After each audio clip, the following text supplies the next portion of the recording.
नमस्कार बच्चों। आज हमारी इकोनॉमिक्स की पाठशाला के अंदर आप सभी बच्चों का स्वागत है। आज हम अपने इकोनॉमिक्स की 12th क्लास की इकोनॉमिक्स की पार्ट 2 यानी बुक 2 के अंदर 8वां लेसन कंप्लीट करेंगे। ठीक है, कोशिश करते हैं कि हमारा 8वां लेसन वीडियो में कंप्लीट हो जाए। Let we start lesson number 8 of economics 12th class. Lesson 8 और लेसन का नाम क्या है भाई? यानी समष्टि अर्थशास्त्र। समष्टि अर्थशास्त्र में समग्र मांग, समग्र पूर्ति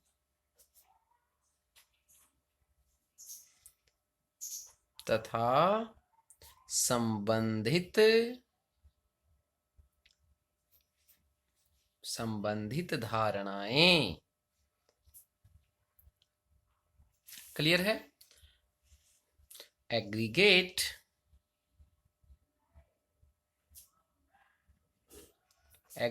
demand, aggregate supply and related concept in microeconomics।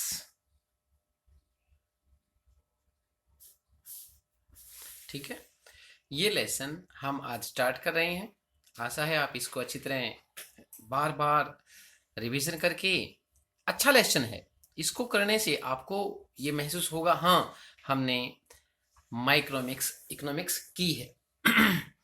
तो सबसे पहले प्यारे विद्यार्थियों, हमारा क्वेश्चन आता है कि भाई समग्र मांग है क्या? हमारा क्वेश्चन आता है समग्र मांग है क्या? समग्र मांग को हम कुल मांग भी कहते हैं। क्या कहते हैं? कुल मांग भी कहते हैं। यानी हमारा एडी यानी एग्रीगेट डिमांड। ठीक है, यानी एग्रीगेट डिमांड होता क्या है? समग्र मांग से अभिप्राय, समग्र मांग से अभिप्राय किसी अर्थव्यवस्था, किसी अर्थव्यवस्था में एक लेखा वर्ष, एक लेखा वर्ष की अवधि में सभी वस्तुओं और सेवाओं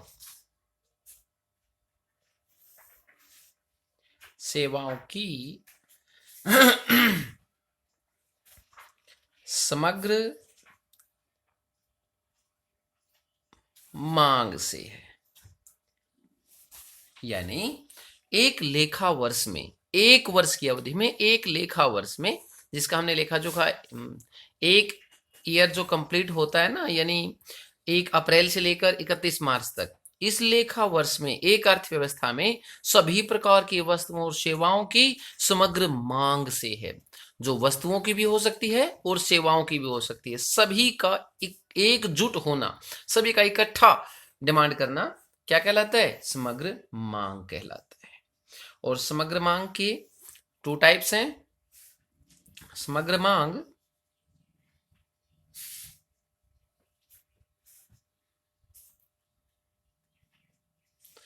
समग्र मांग के 2 दृष्टिकोण हैं, यानी 2 तरह से इसको अलग अलग रूप से वर्णित किया जाता है। सबसे पहले है हमारा सामान्य दृष्टिकोण।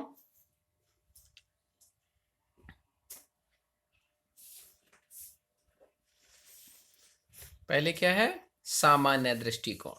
सामान्य दृष्टिकोण का मतलब क्या होता है बच्चों, यानी इसमें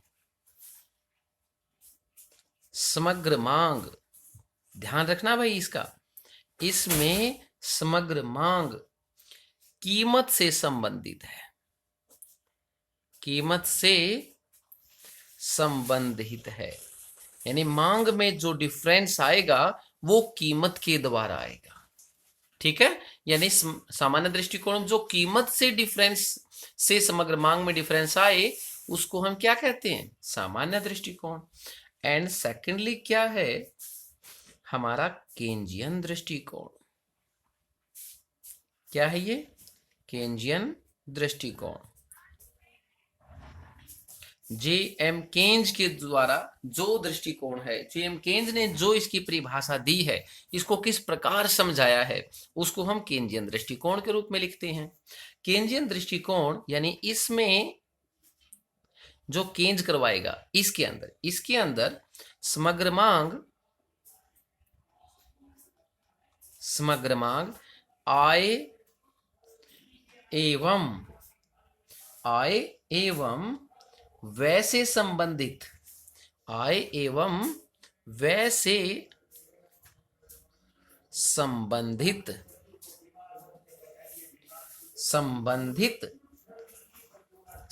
होता है। ठीक है, ये तो ऐसा ही लिख सकते हैं। क्या हमने क्या ध्यान रखना है कि सामान्य दृष्टिकोण इसमें समग्र मांग कीमत से संबंधित होता है, और इसका ढलान आपने पता है, कीमत का ढलान यदि होता है तो इस प्रकार होता है ना, ये ढलान ऊपर से नीचे बाएं से दाएं की तरफ होता है। और केंजियन दृष्टिकोण क्या होता है, एडी का जो ढलान है वो नीचे से ऊपर की तरफ होता है। क्लियर है, सामान्य दृष्टिकोण कीमत से संबंधित है, इसका ढलान ऊपर से नीचे की तरफ, और केंजियन दृष्टिकोण आय और व्यय से संबंधित है और इसका ढलान नीचे से ऊपर की तरफ होता है, यानी पॉजिटिव वे में होता है, ये नेगेटिव वे में होता है। क्लियर, ठीक है। अब हम समग्र मांग को विस्तारित रूप से पढ़ेंगे। यानी समग्र मांग, फर्स्ट पॉइंट है हमारा कि भाई पहले इसका डिटेल ले लें। यानी समग्र मांग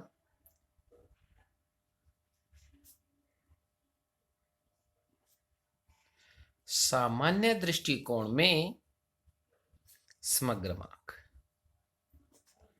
ठीक है। अब इसका ध्यान रखना है बच्चों, यानी आपने समग्र मांग को सामान्य दृष्टिकोण से कैसे देखते हैं इसके बारे में आपने बताना है। यानी समग्र मांग क्या है, समग्र मांग में सामान्य रूप से सभी प्रकार की वस्तुओं और सेवाओं की मांग है जो सामान्य कीमत स्तर से जुड़ी हुई है। यानी सामान्य दृष्टिकोण में क्या है, एक अर्थव्यवस्था में सभी प्रकार की वस्तुओं और सेवाओं की सामान्य कीमत से जुड़ी हुई जो मांग है उसे ही हम क्या कहते हैं, सामान्य दृष्टिकोण में समग्र मांग। इसको हम यानी एडी को हम सिग्मा डी से प्रदर्शित कर सकते हैं। यानी आपको पता है, यानी प्राइस यदि ज्यादा है, प्राइस ज्यादा है तो डिमांड कम होगी, और यदि प्राइस कम है तो डिमांड ज्यादा होगी। यानी इस प्रकार पी का मतलब प्राइस एक वस्तु का नहीं है, ये सामान्य कीमत स्तर है, क्योंकि हम समग्र मांग कर रहे हैं। एक वस्तु की कीमत आती तो व्यष्टि दृष्टिकोण हो जाता हमारा, व्यष्टि शास्त्र में आता है ना, माइक्रो इकोनॉमिक्स में। और यदि कीमत स्तर का जिक्र आ जाए, सभी कीमतों का जिक्र आ जाता है, तो ये सामान्य कीमत स्तर के रूप में माइक्रो इकोनॉमिक्स में आ जाता है। ठीक है, यानी क्या लिख सकते हैं सामान्य दृष्टिकोण में कि भाई एक अर्थव्यवस्था में सभी प्रकार की वस्तुओं और सेवाओं का संबंध सामान्य कीमत स्तर से है, उसे ही हम सामान्य दृष्टिकोण में समग्र मांग कहते हैं। यानी अर्थव्यवस्था के कीमत स्तर के संबंध में समग्र मांग एडी वक्र बाएं से दाएं नीचे की तरफ ढलुआ होता है। आपको पता ही चल गया, अब ये बार बार में बताने की जरूरत तो नहीं है। ठीक है, अच्छा अब इसका थोड़ा सा आपको डायग्राम भी बता देते हैं। आपने व्यष्टि अर्थशास्त्र किया है, यानी माइक्रो इकोनॉमिक्स किया है, आपने उसके अंदर देखा होगा कि सामान्य दृष्टिकोण के अंदर हम, जैसे ये डीडी वक्र है हमारा, ये क्या है, डीडी यानी एक्स वस्तु की डिमांड है, और ये क्या है हमारा price, price of x commodity, x commodity यानी पी एक्स लिख दें, प्राइस ऑफ एक्स यानी पी एक्स। आपको पता है यानी कीमत ज्यादा है तो डिमांड कम, और यदि कीमत कम हो जाती है तो डिमांड बढ़ जाती है। यानी ऐसी स्थिति यानी अकेली वस्तु की कीमत के रूप में आए तो इसको हम क्या कह सकते हैं, माइक्रो इकोनॉमिक्स। क्या है ये, माइक्रो इकोनॉमिक्स यानी माइक्रो डिमांड कर्व, व्यष्टि मांग वक्र। ठीक है, लिख सकते हैं इसको। एंड सेकेंडली जो हमने अभी अभी इसी का चलो ये तो उसके अंदर आ जाएगा ना, केंजियन का लगा रखे हमने सेकंड, इसी का यानी हमने जो समग्र मांग के रूप में लिया है उसको कैसे लिखेंगे भाई, ये हमारा ओ एक्स वक्र है, ये हमारा ओ वाई एक्स है, और ये आपका एडी है। क्या है ये, एग्रीगेट डिमांड है। और जो ओ वाई के ऊपर आपने लेना है वो प्राइस नहीं लेना किसी वस्तु का, प्राइस लेवल लेना है तो इसी से संबंधित एक वस्तु का लेना है तो माइक्रो डिमांड बन जाता है। और यदि प्राइस लेवल सभी वस्तुओं का लेवल लेना है प्राइस के रूप में तो इसको क्या कहते हैं, मैक्रो डिमांड कर्व। इसको क्या बोल देंगे भाई, मैक्रो डिमांड कर्व। ठीक है, हमें ऐसा लगता है आपको सामान्य दृष्टिकोण किससे संबंधित है, कीमत से। एक वस्तु से संबंधित तो माइक्रो आ जाता है, लेकिन यहां पर इसका कोई भी वर्क नहीं है। अब सेकेंडली हम इसको करेंगे जब प्राइस लेवल लेना है और एडी दिखाना है, आपने एग्रीगेट डिमांड दिखाना है, यानी प्राइस लेवल ज्यादा है तो एडी कम, और यदि प्राइस लेवल कम आ जाता है तो एडी ज्यादा हो जाता है। क्लियर, तो हमने सामान्य दृष्टिकोण कंप्लीट कर लिया कीमत से संबंधित। Now we can solve Keynesian दृष्टिकोण के रूप में आएंगे, इसको हम आय और व्यय से संबंधित दिखाते हैं। ठीक है, यानी सेकंड हमारा क्या है, सेकंड यानी समग्र मांग केंजियन दृष्टिकोण। क्या लिखें, केंजियन दृष्टिकोण। और केंजियन दृष्टिकोण हमें पता है आय और व्यय से संबंधित होता है। इसका संबंध किससे है, मांग का संबंध किससे है, आय और व्यय से संबंधित है। विस्तृत रूप आपने हमने ऊपर बता दिया, वो दोबारा यहां लिख सकते हैं।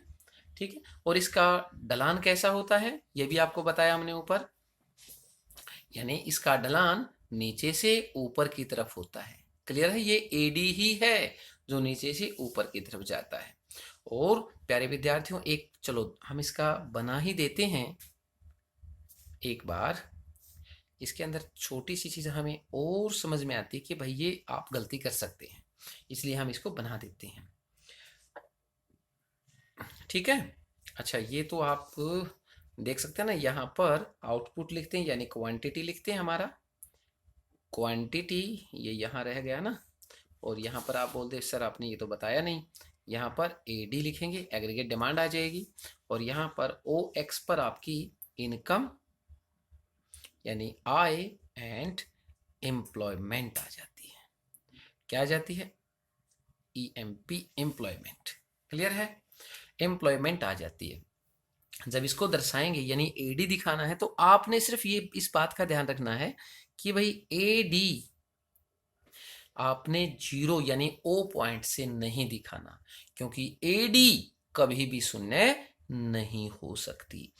आय या रोजगार शून्य हो सकता है लेकिन एडी कभी भी शून्य नहीं हो सकती, क्योंकि खाना तो हमें खाना पड़ेगा, और यदि खाना पड़ेगा तो उसके लिए डिमांड चलेगी, और डिमांड कभी भी शून्य नहीं हो सकती। तो प्यारे विद्यार्थियों जब भी केंजियन दृष्टिकोण बनाएं तो एडी का विशेष ध्यान रखें, ओ पॉइंट से ना चलाकर इससे थोड़ा सा ऊपर से इसको चलाएं, यानी यहाँ पर हमारा इनकम एम्प्लॉयमेंट आ जाता है और यहाँ पर अपने क्या यूज करेंगे, एडी यूज करेंगे। क्लियर है? चलो आगे चलते हैं।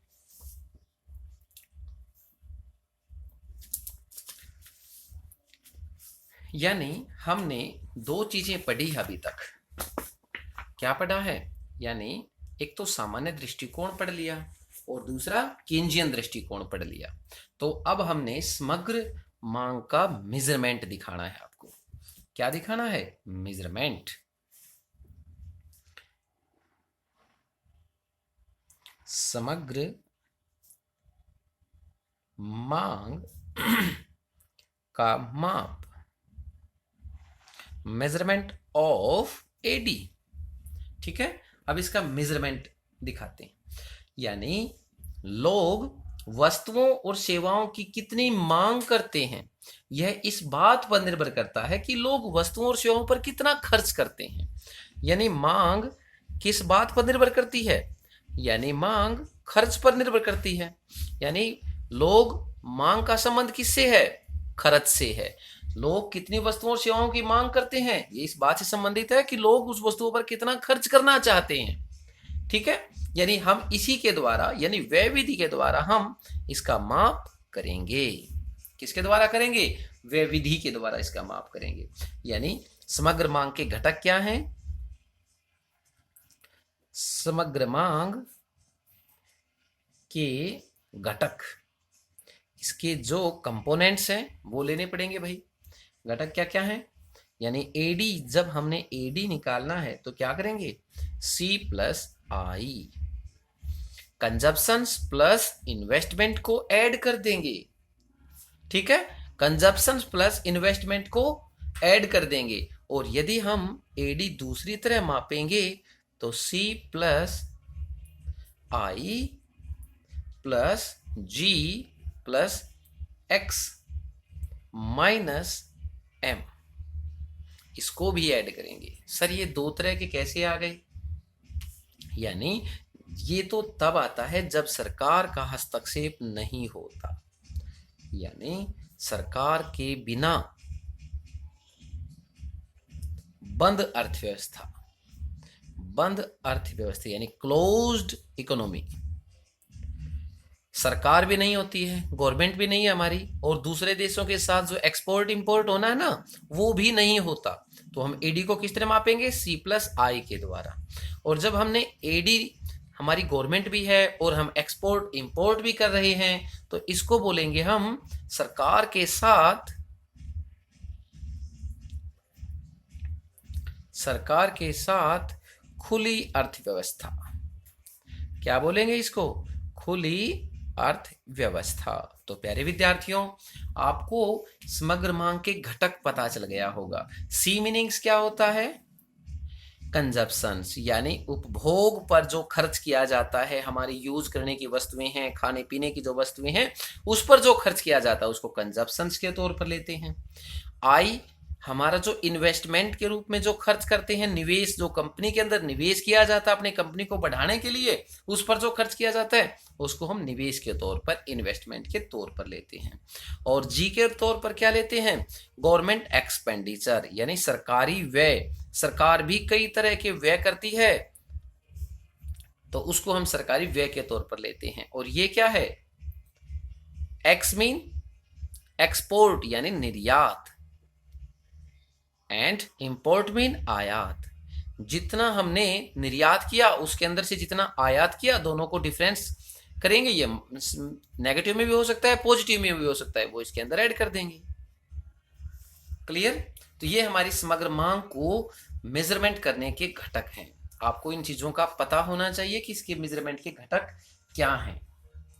ठीक है, समग्र मांग क्या है हमारी? मेन अगर बोल दें तो सी प्लस आई। क्या होती है? सी प्लस आई। अब नेक्स्ट, यानी अब इसको आप समग्र मांग को किस प्रकार मापेंगे, इसकी तालिका और डायग्राम भी दिखा देते हैं आपको। ठीक है, ये लो भाई। यानी समग्र मांग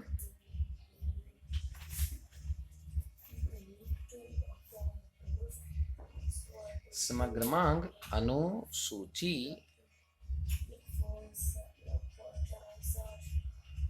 तथा वक्र, यानी इसका हम डायग्राम भी बना देते हैं और अनुसूची तालिका भी बना देते हैं। सबसे पहले तालिका लें, यानी अनुसूची करें पहले स्टार्ट इसकी।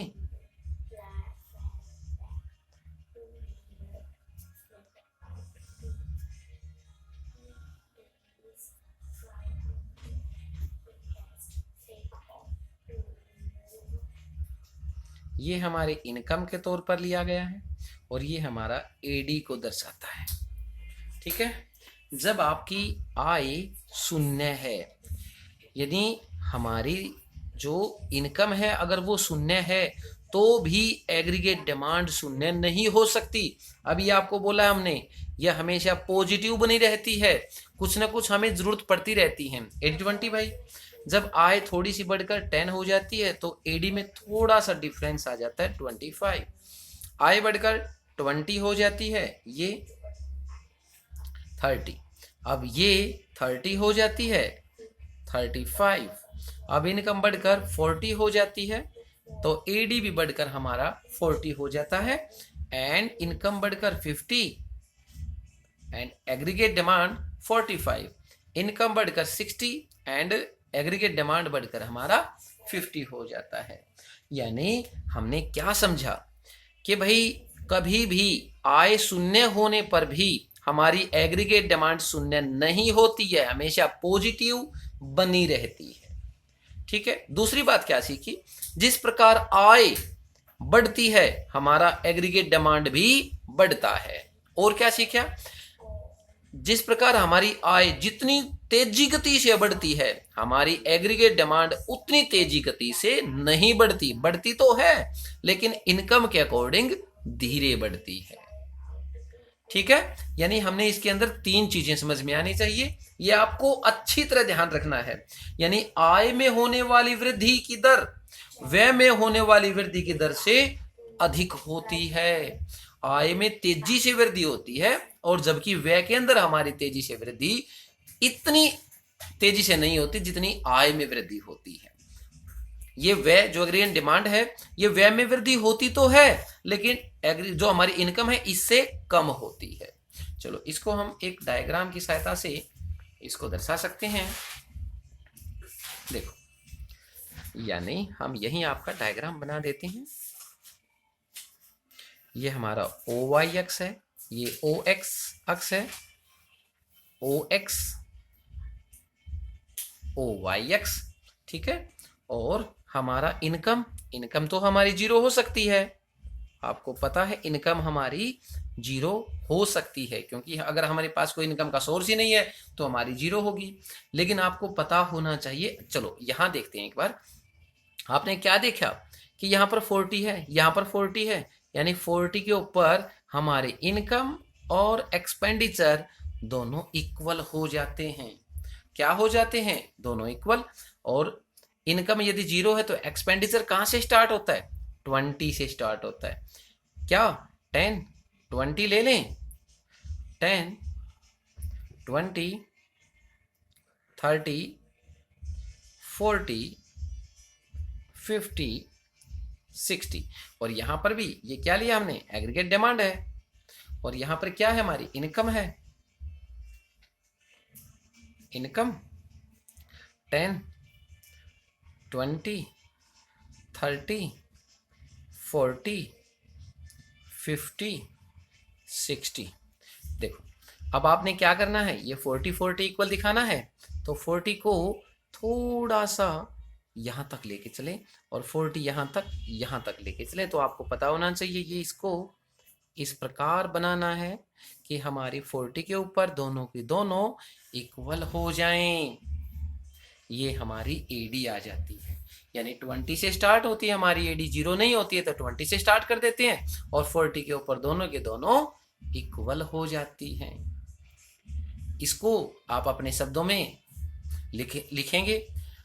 क्या लिखेंगे? जैसे कि इसको चित्र में OX अक्ष पर आय को और OY अक्ष पर एग्रीगेट डिमांड यानी कुल व्यय को दर्शाया गया है।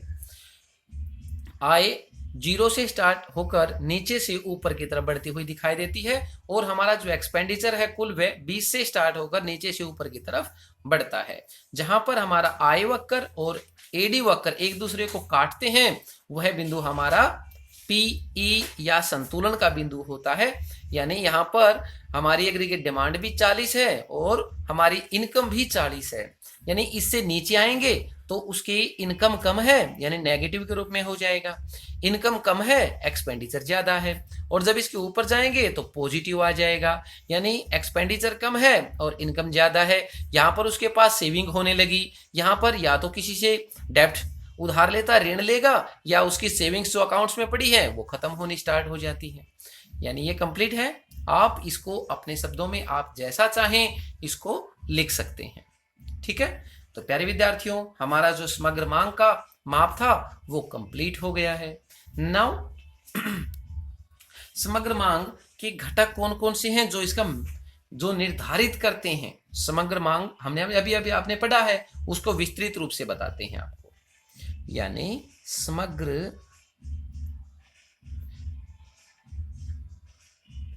समग्र मांग के घटक अभी आपने पढ़ा है, उनका विस्तृत रूप पढ़ेंगे, या इसको कह सकते हैं इनको निर्धारित तत्व यानी डिटरमिनेंट्स और कंपोनेंट्स।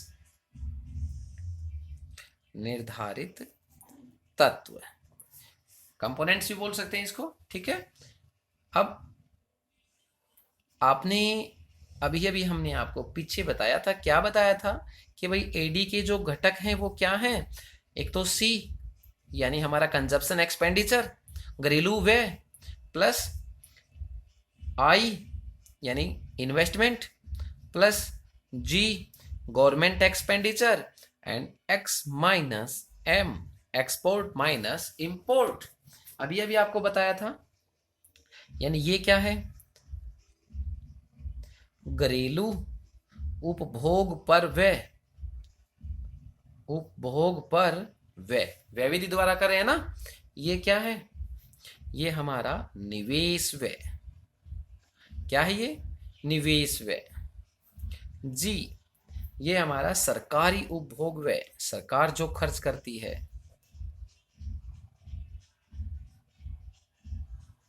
और ये है हमारा शुद्ध निर्यात यानी निवल निर्यात। निवल निर्यात यानी एक्सपोर्ट के अंदर से इंपोर्ट को अगर सब्ट्रैक्ट कर देंगे तो हमारा निवल निर्यात निकल आता है। अब इसको हम अलग अलग रूप से अच्छी तरह अलग अलग यदि आपको समझाएं तो बताने की जरूरत नहीं है, यहां ही आपको बता देते हैं। यानी घरेलू उपभोग पर व्यय क्या होता है ये लिखने की बजाय आपको अच्छी तरह यहीं देख लो भाई। यानी राष्ट्रीय आय में, इसी के द्वारा राष्ट्रीय आय में से लोग अपनी आवश्यकताओं की संतुष्टि के लिए, जो प्रत्यक्ष संतुष्टि के लिए वस्तुओं और सेवाओं पर जो सीधे तौर पर खर्च करते हैं, वस्तुओं और सेवाओं पर जो मुद्रा खर्च करते हैं, उसे ही घरेलू उपभोग पर व्यय कहा जाता है। यानी कंजप्शन खर्च, कंजप्शन उपभोग व्यय होता है इज फंक्शन ऑफ वाई।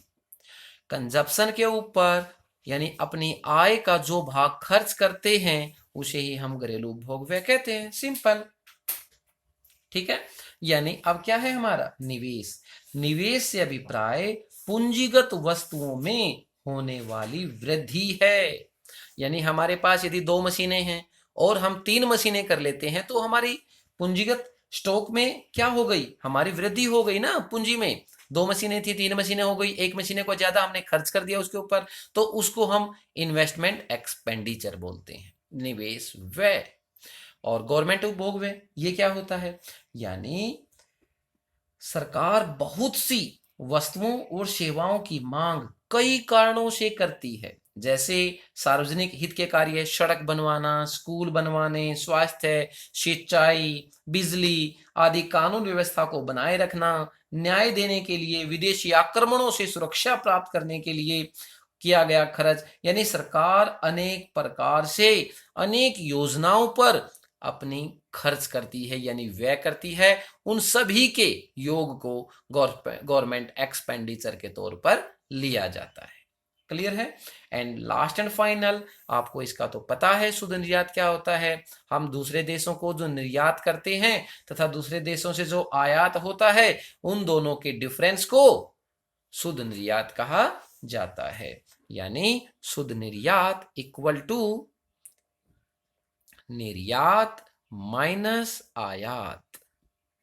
जितने कि हमने निर्यात किया उसके अंदर से आयात को सबट्रैक्ट कर दें तो हमारा शुद्ध निर्यात निकल जाता है।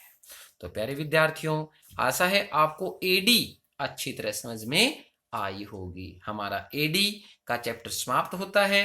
नेक्स्ट हम समग्र पूर्ति स्टार्ट करते हैं। इसी के अंदर हमने समग्र मांग किया है अभी, अब हम समग्र पूर्ति को स्टार्ट करते हैं। Let we start aggregate supply.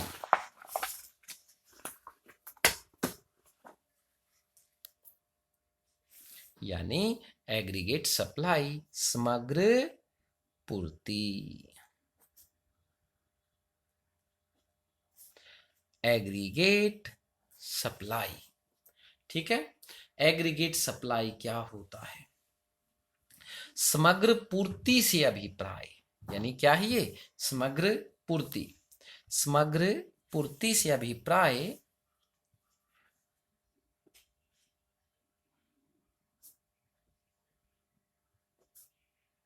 समग्र पूर्ति से अभिप्राय किसी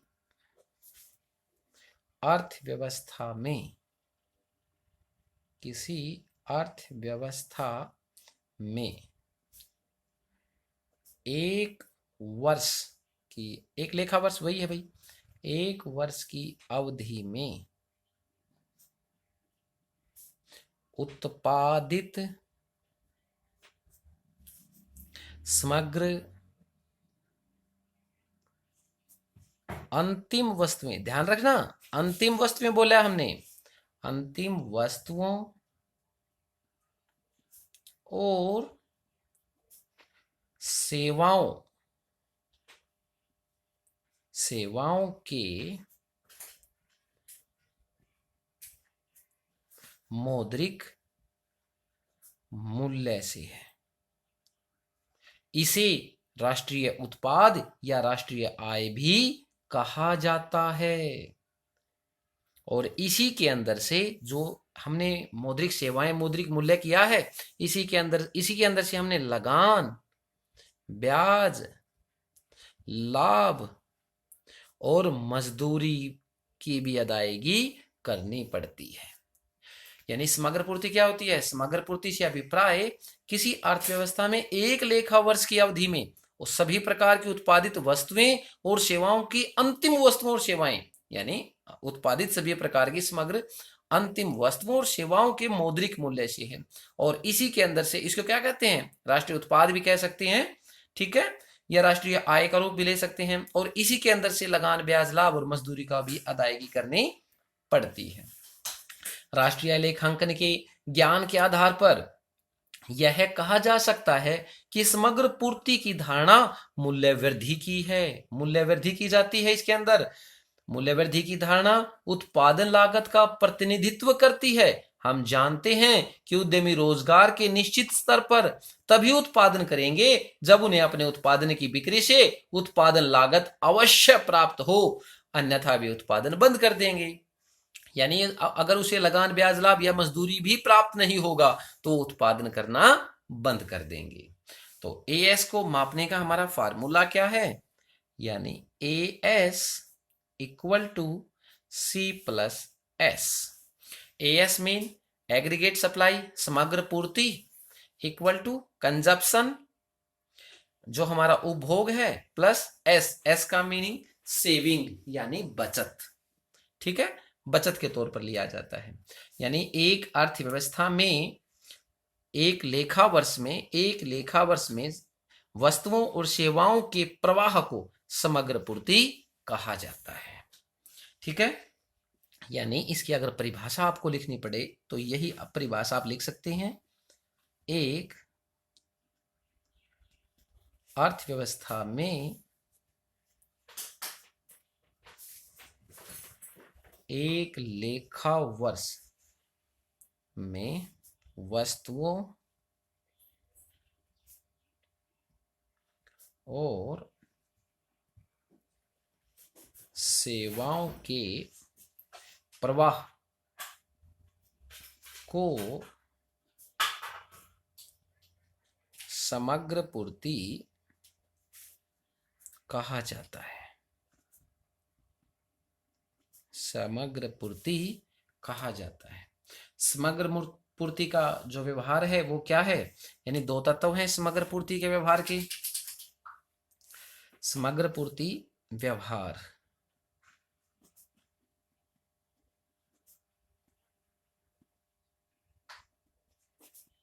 या इसको पूर्ति फलन भी कह सकते हैं, यानी दो प्रकार से है। नंबर एक क्या होता है ये, यानी वर्तमान साधनों, जो हमारे पास वर्तमान साधन हैं, मशीनें वगैरह हैं, के अतिरिक्त प्रयोग के द्वारा, यानी हमारे जो मशीन है हो सकता है दिन में 8 घंटे चलती हैं, उसको अधिक टाइम तक चलाया जाए।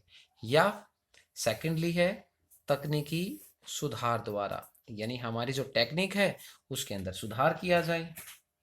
इन्हीं के द्वारा क्या होगा, हमारी सप्लाई यानी बढ़ सकती है इसके अंदर, तभी तो इसी प्रकार से यानी केन्स द्वारा प्रतिपादित आय तथा रोजगार का सिद्धांत अल्पकालीन विश्लेषण है। केन्स की यह मान्यता है कि अल्पकाल में तकनीक स्थिर रहती है। तकनीक क्या रहती है, स्थिर रहती है, इसलिए उत्पादन को वर्तमान साधनों के विशेष रूप से, वर्तमान साधन के विशेष रूप से श्रम का प्रयोग करके ही बढ़ाया जा सकता है। यानी श्रम हमारे 4 मजदूर लगे हुए हैं, 5 या 6 मजदूर लगाए जाएं, जब तक श्रम का पूर्ण रूप से प्रयोग नहीं होगा रोजगार तथा आय में प्रत्यक्ष अनुपातिक संबंध पाया जाता है। अर्थात उत्पादन में उसी दर से वृद्धि होगी जिसमें रोजगार बढ़ेगा। यानी रोजगार जितना बढ़ेगा, रोजगार जितना बढ़ेगा उत्पादन भी उसी अनुपात में बढ़ेगा। रोजगार 2 बढ़ाए हैं तो 2 के अनुपात में ही हमारा उत्पादन बढ़ेगा। रोजगार जितना ज्यादा बढ़ेगा और उत्पादन भी उतना ही ज्यादा बढ़ेगा, क्योंकि अल्पकाल में क्या होता है, हमारे जो स्थिर साधन हैं वो क्या होते हैं, स्थिर साधन स्थिर होते हैं, उसके अंदर किसी प्रकार का परिवर्तन नहीं होता। यानी अल्पकालीन विश्लेषण उसी का रूप है हमारा।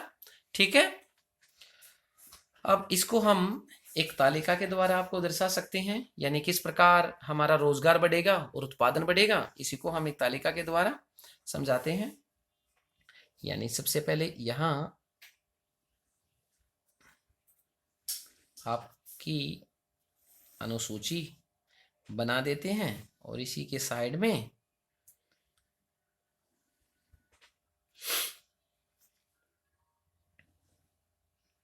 ठीक है, और यहां पर क्या है, एम्प्लॉयमेंट बढ़ा दी हमने, रोजगार बढ़ा दिया, और यहां पर हमने क्या एएस बढ़ा दिया, समग्र पूर्ति। ठीक है, एम्प्लॉयमेंट हमारे श्रम, यानी स्टार्टिंग में कोई भी एम्प्लॉयमेंट नहीं था, एक भी रोजगार नहीं था। रोजगार नहीं था तो हमारा उत्पादन भी 0 है, उत्पादन भी नहीं होगा। ये एडी थोड़ी ना है, आदमी को खाना खाना पड़ेगा, उत्पादन भी नहीं होगा। यदि मजदूरी नहीं होंगे, काम करने वाले श्रमिक ही नहीं होंगे तो हमारा उत्पादन भी नहीं होगा। यानी यदि 10 श्रमिक लगे तो उत्पादन भी 10, 20 श्रमिक लगे तो 20 हमारा उत्पादन, 30 श्रमिक लगते हैं तो 30 हमारा एएस, 40 लगते हैं देन 40, 50 लगते हैं देन 50 एंड 60 लगते हैं तो उत्पादन भी बढ़कर क्या हो जाता है 60। यानी हमने क्या सीखा, जिस प्रकार रोजगार में वृद्धि हो रही है उसी प्रकार हमारी समग्र पूर्ति में भी वृद्धि हो रही है। इसी को हम एक डायग्राम के द्वारा दर्शा सकते हैं।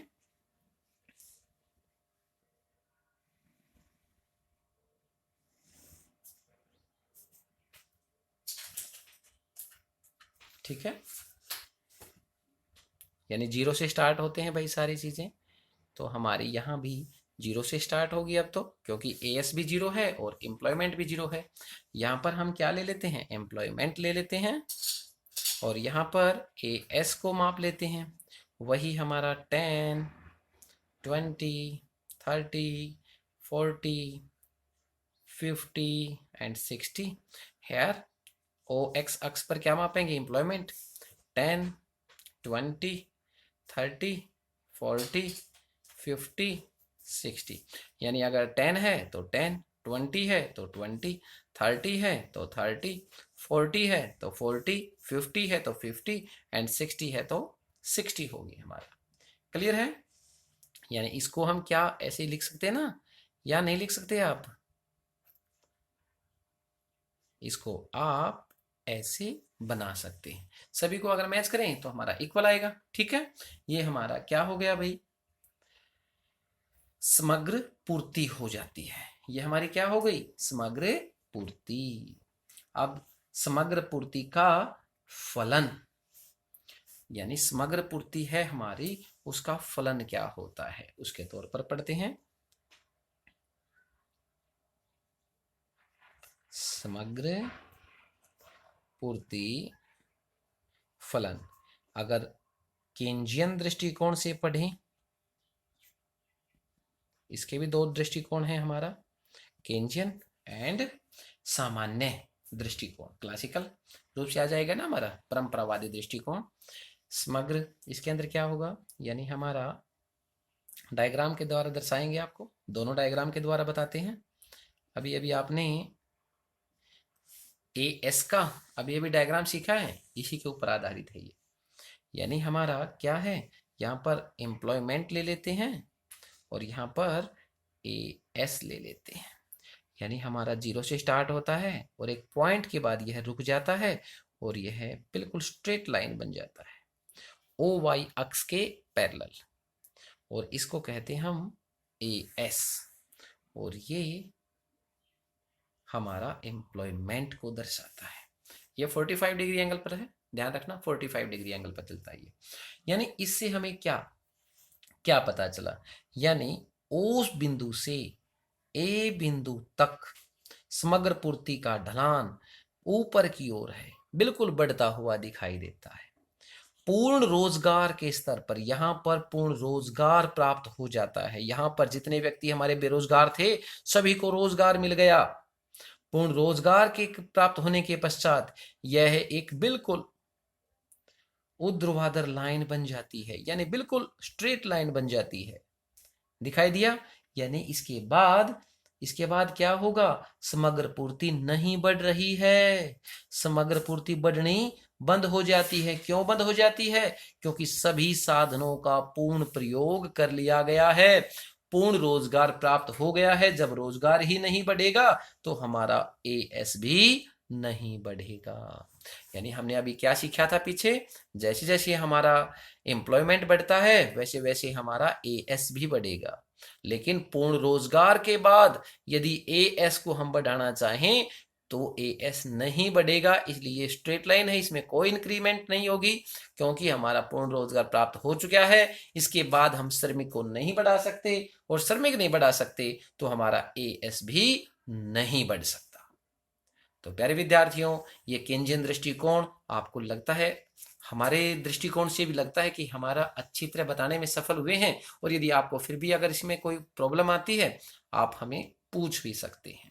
अब इसी का दृष्टिकोण के तौर पर हम आपको एक परंपरावादी दृष्टिकोण भी बता देते हैं। ठीक है ना, परंपरावादी दृष्टिकोण भी बता देते हैं। देखो,